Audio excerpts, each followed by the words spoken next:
Ah, well, hello, my dear viewer. Thanks for dropping by. This is Hussein's ID. I finally have a new way to make movies. I've lost my phone, and I owe my phone company like $500, and I am reduced to using this little piece of crap. But you will be happy to know that I found, or rather, my beautiful ex-wife found an old iPhone 4 of mine that does actually work. The only problem is it's actually um, linked to Sprint. So Sprint is the US phone company, and so I can't use it in Canada, unfortunately, for making telephone calls. So ultimately, at the end of the day, it's basically an what is this thing? It's like an iPod. So I'm here at my new digs.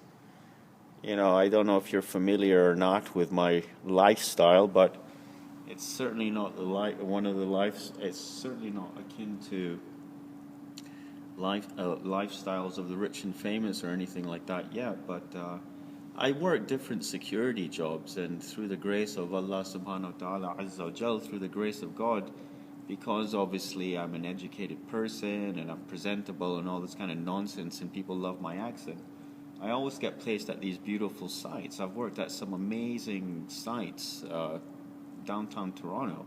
You get to see, like, this is the Weston Centre. It's essentially owned by one of the richest families in Canada, the Westons. You know, they own Holt Renfrew up here. They own, like, the Superstore and Superstore mega chain of groceries, right? So they do about 25% of the groceries in the whole country, right? The whole of Canada. 25% of the groceries in the whole country. It's phenomenal. So President's Choice brand, they own Selfridges in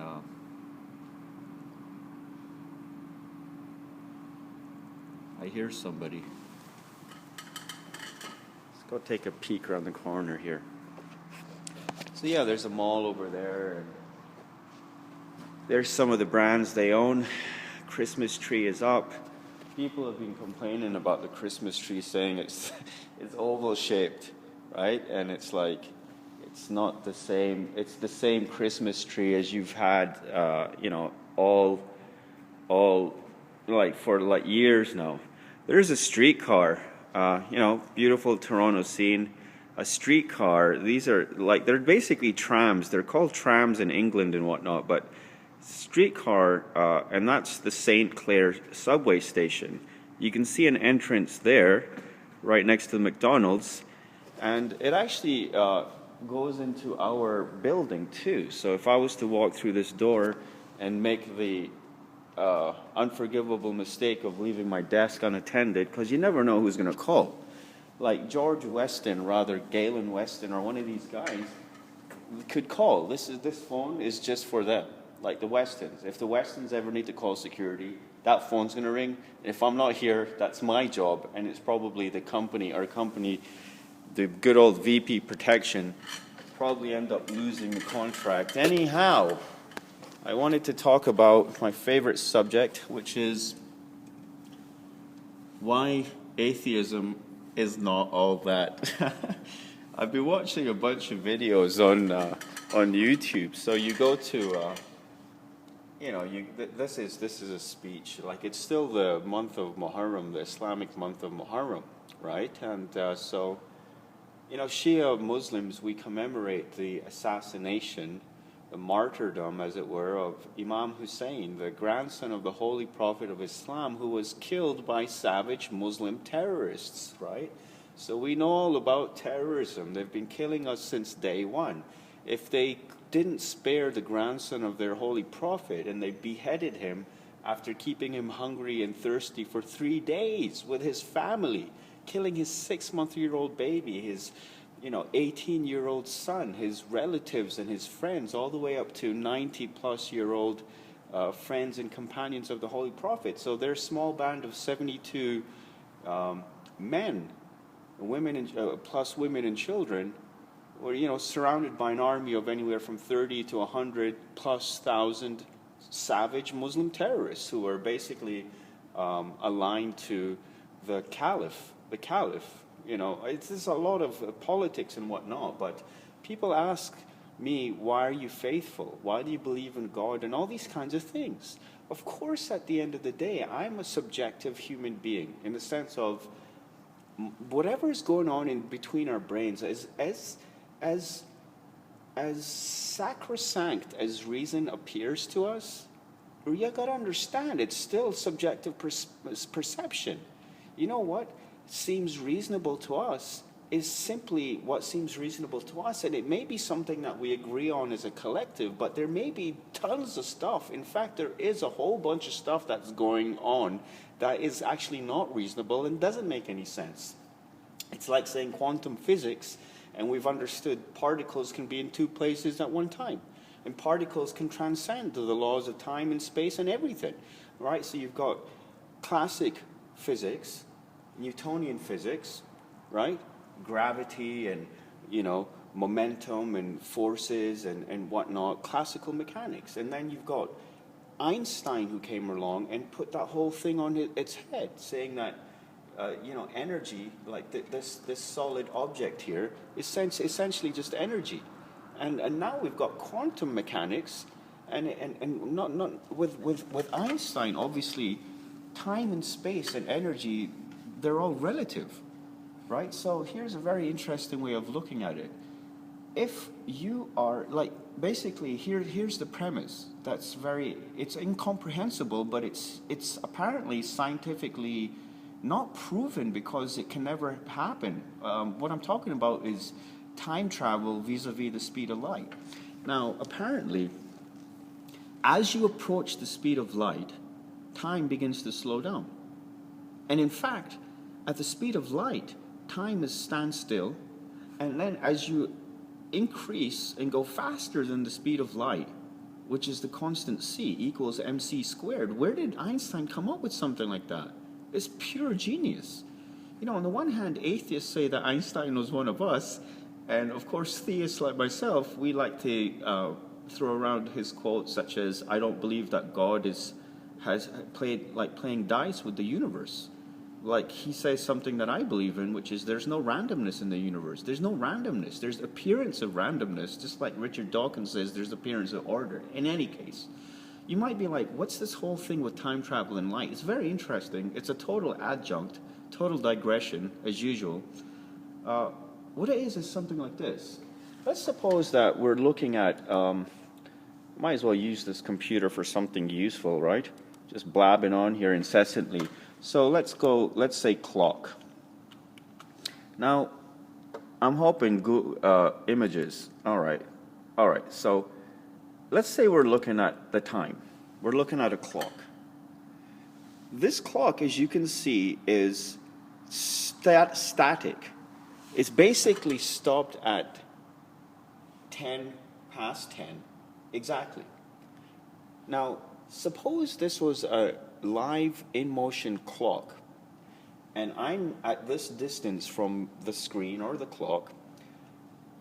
What's going on is, obviously, it all makes sense if you think about it. Like, there's so many preposterous and amazing things, both hypotheses and realities, which can be arrived at through very minuscule and progressive assumptions, which are actually all very self-evident and simple. Does that make sense? Probably not. The light from the clock is reaching my eyes. And because I'm sitting here, I can see it moving. Every time it moves, I'm being relayed that new information. However, if I start to move away from the clock, if I move away from the clock faster and faster, and in fact, if I move away from the clock at the speed of light, dear viewer, the clock is static at that point. Don't you understand? That's the whole thing. So in a sense, my time relative to this clock has stopped. Now time, of course, where I am, or the states or spheres that I'm passing through at the speed of light, there is obviously time relative to myself and my body. Now, there's all kinds of questions as like if you go in a spaceship and you travel faster than the speed of light and you return 25 years later, you're the same age as your kid's son, for instance, who's 25 years younger.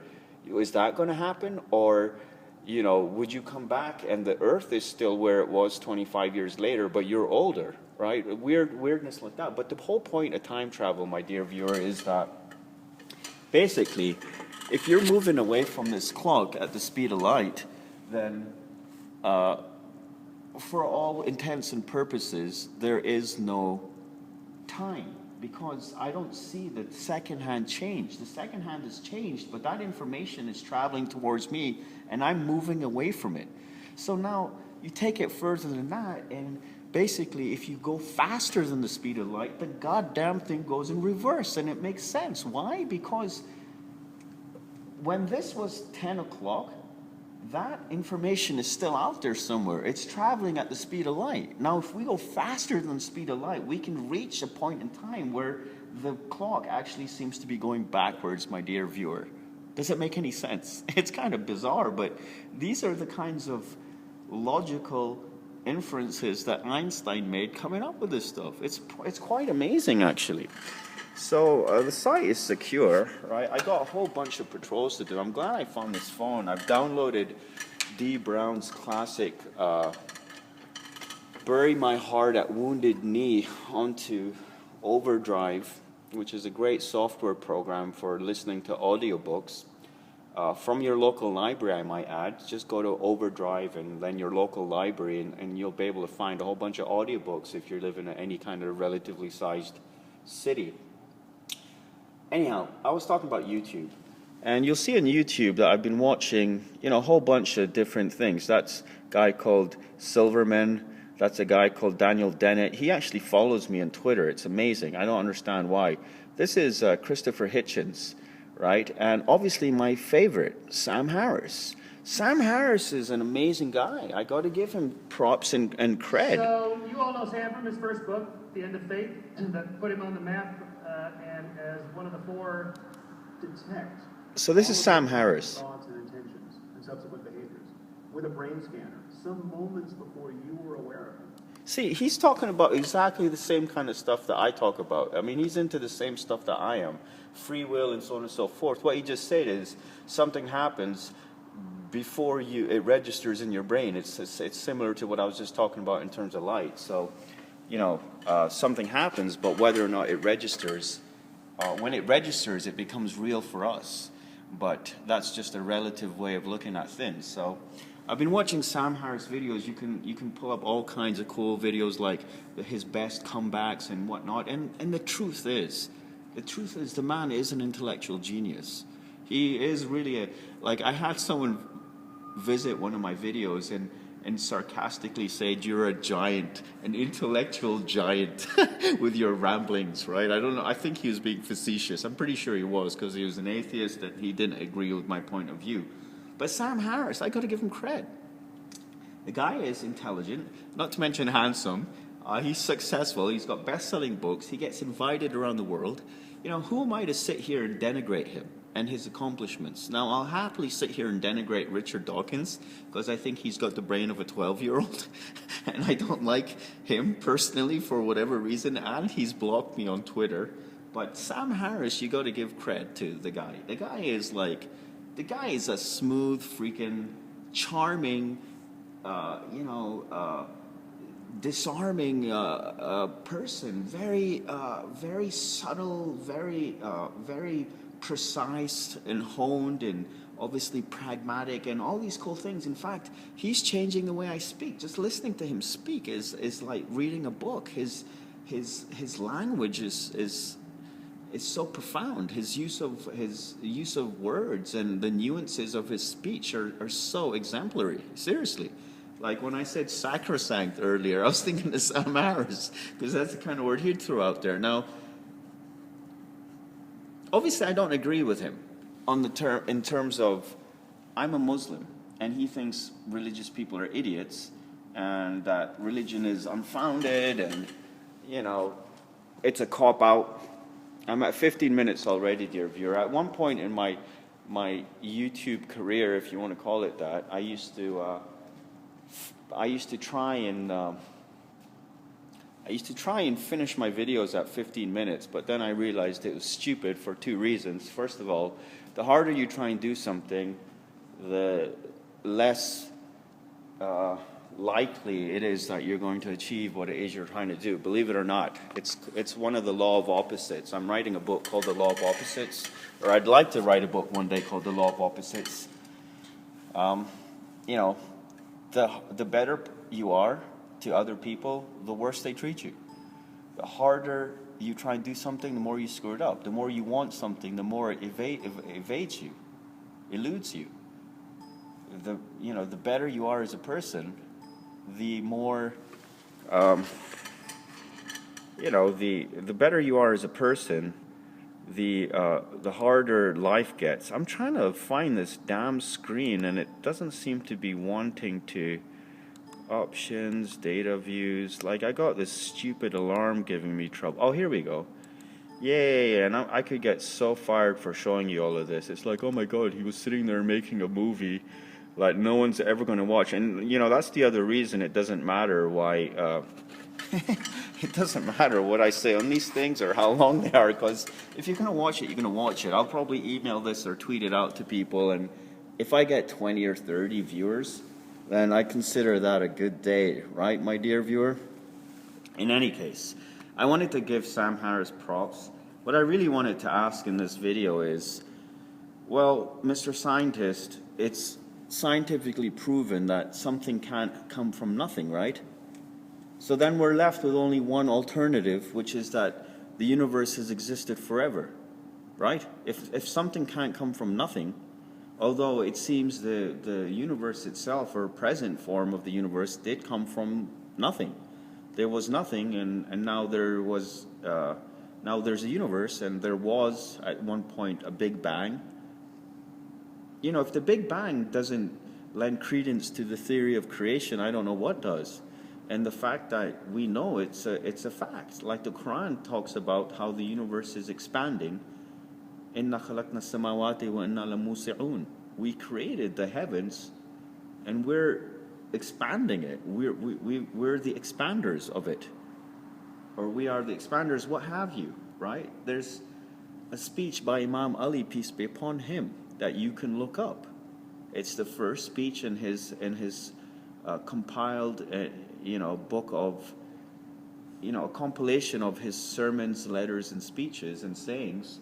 Speeches, letters, and sayings. Sermon number 1 talks about the creation of the universe, and it's quite amazing, in fact, and it's basically apropos with scientific knowledge of the Big Bang and all this kind of stuff. Not to mention the fact that Imam Ali, peace be upon him, has delivered a sermon without the letter A in the Arabic alphabet. So he delivered a whole speech. I sent this out via email to a whole bunch of people the other day, and there was like some discussion on the fact that it's amazing, it's a miracle. It's like, why are you Shias so fanatic about Imam Ali? Well, just read about him. Read the history books, and then read his speeches and prayers and sayings, and read his answers to riddles and mathematical problems and all these kinds of things. It's amazing stuff. There was a bunch of people sitting down, and they were conjecturing among themselves. They were theologians, or basically they were scholars of some shape or form, or let's just say the general masses of people in the mosque were sitting there conjecturing one day, saying that, well, the most common letter in the Arabic alphabet is Alif, the first letter, A. Now, it is the most common letter in Arabic, and one of the reasons is because when you say kitab, it means book. When you say al-kitab, it means the book. So alif, A, and al means the. So if you say this fucking guy, al-Baghdadi, whatever this guy, Abu Bakr al-Baghdadi, the caliph, the so-called caliph of ISIS, of the Islamic State, self-appointed caliph whose mandate is essentially to kill everyone who doesn't agree with him, right? He's basically like Satan. personified, right? He's called al-Baghdadi. His name is Abu Bakr Junaid or whatever the fuck, right? The first thing these fucking ISIS people did is kill Islam. I see all these hashtags flying around about terrorism and Paris and all this stuff, and it breaks my heart too. Of course, innocent people suffering, children getting killed, families getting torn apart. You know what? A building like this being bombed would break my heart, because you have no idea what goes into maintaining a building like this. I get to patrol all the way from the P levels, the parking levels, all the way to the rooftop. I've seen more of this building than any of these people working here will ever see. Anyone, apart from security personnel like myself, because my job is to go everywhere and check everything, right? At some point or another, we're checking fire hydrants, electrical signs, you know, generator rooms, boiler rooms, all kinds of crap, IT rooms, LAN rooms, mail rooms, right? The rooftop has, in most buildings like this, rooftop is where you've got a lot of the electrical, mechanical generators, boiler room, and all these kinds of things. In any case, you take some idiot comes along and he vandalizes a place like this, or sets an explosive device in a place like this, or blows up an oil field, and you know, you don't think about the years of hard work by people such as myself and guys who get up at 5 in the morning, come in every day for 20 years to make sure a building like this runs, and we got 4 of them, our on-call engineers. You know what? Right now our on-call engineer is Jim Edwards. He's been here for like 27 years or some goddamn thing like that. And you've got some a-hole who basically has a problem, deep-rooted insecurities or fanaticism, whatever you want to call it. They're basically fucking fuckheads and psychopaths. Why should we care why a person is psychotic? Every person has the option of doing good and bad, and people choose their own path. And if you're so aberrated and perverted that you think that killing people and destroying things is the way that God, the most sublime, the most merciful of the merciful, wants you to behave, if you're that stupid, then go to hell. I've had enough of this stuff. Anyway, I don't even know what I'm talking about anymore. Can something come from nothing? No, scientifically. Okay, so how about can life come from non-life? You see, the scientific description of things itself,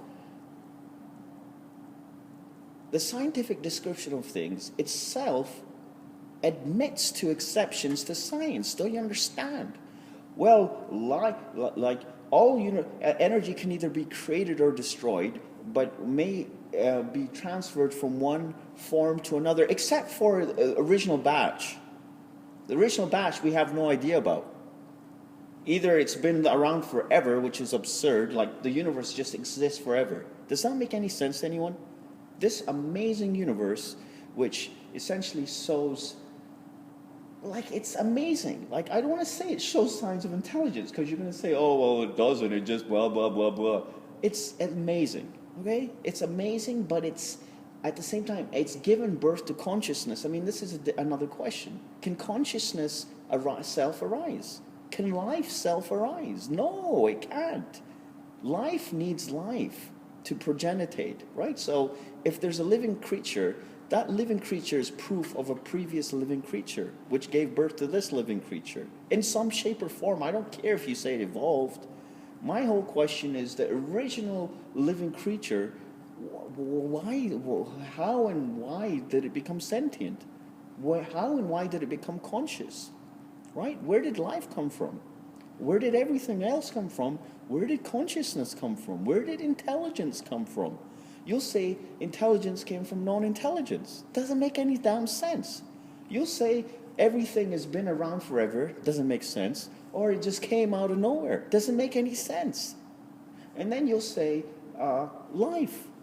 Just, carbon and hydrogen formed, and then one day there was some kind of quark or spark or some kind of incident, and we're left with this amazing world, amazing universe, ordered.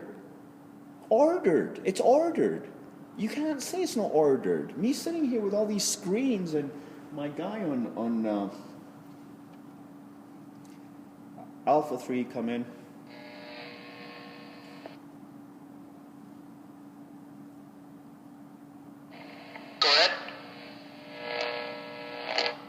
Yo, what up? What up, Alpha 3?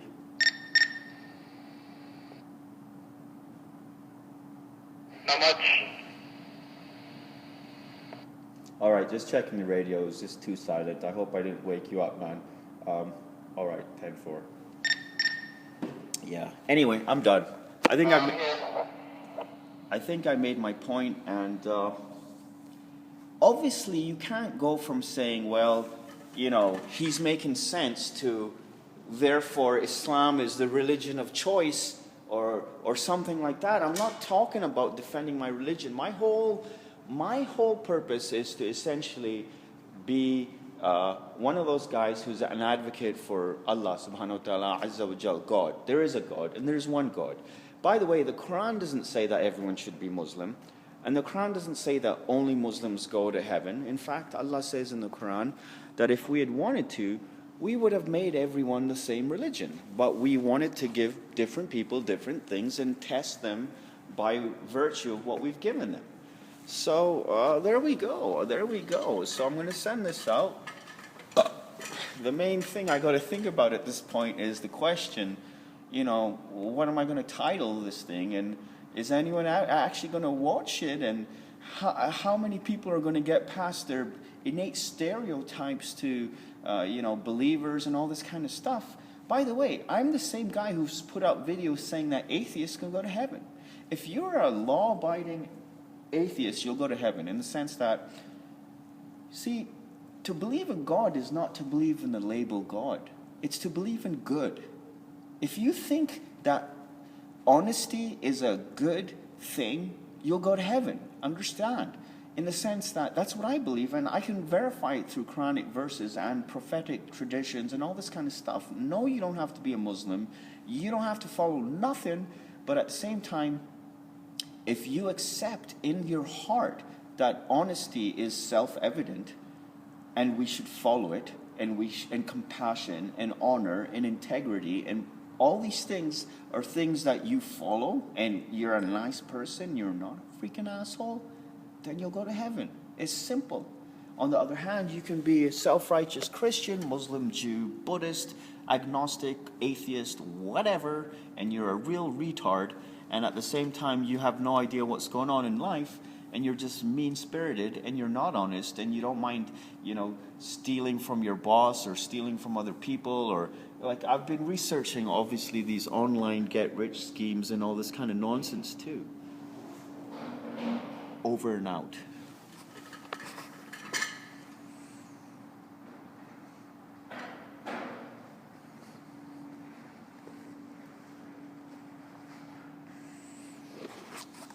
Yeah, we got like someone coming to like sign out, so I really got to go.